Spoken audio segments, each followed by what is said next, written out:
हाय सांग मैंने समस्त को शुभ सकाळ समस्त को गुड मॉर्निंग। तो सकाल सकाल माँ पुआ में पलि आसु छत को जेहेतु से संडे थिला छुट्टी थिला तो संडे टिके ऊपर को पलि आसलु काम टिके फ्री अच्छु से तो हल्का हल्का खरा तो कहबिनी टिके लेट ही आसला तथापि भल लगुला खरारे। एबे तो शीत दिन जेहेतु आसला खरा टिके भल लगे तो ये टिके पुओ सांगे बुलाबुली कर छातर टिके तापर पलैलु घर को जाकि ब्रेकफास्ट बनईकि मुझे पलि आसती ऊपर को भाविली पुओ को टिके बुलेकी नहीं आसे तापर करूँ जेहेतु हजबैंड तो लेट्रे उठे लेट्रे खाइबे तो ये देखो मोर अटा चकुली सांगे आलू पाग कर देइथिली। तो यहाँ बहुत बढ़िया लगे ब्रेकफास्ट आपड़ जदि करना केबे करी खातु बहुत टेस्टी लगे। जेहेतु संक्रांति थिला तो अरुआरे सब हबार थिला तो बेसन तरकारी आज कर देइथिली बेसन कोबी टिके थिला पोटल मिसेकी तरकारी कर देइथिली। एठी मो तरकारी भी रेडी हो जाइए भात रेडी साग भजा करी रेडी डाली रेडी।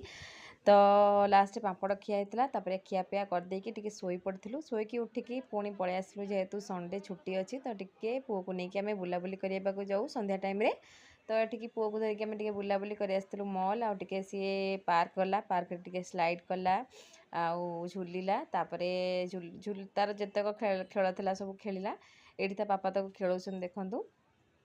तो तार टिके आज संडे जेहेतु तार टिके मस्ती टाइम तो अलग दिन में तो ताको नहीं जाई हुए तो ये आम टिके शॉपिंग करने टिके पलि आसलु किसी ग्रोसरी नबार थिला स्मार्ट बाजार। तो ये एबे रेडी हो गलु घर को जावाई चलतु एबे घर को पलि आसलु तो किसी जिनस नहीं पलि आसी।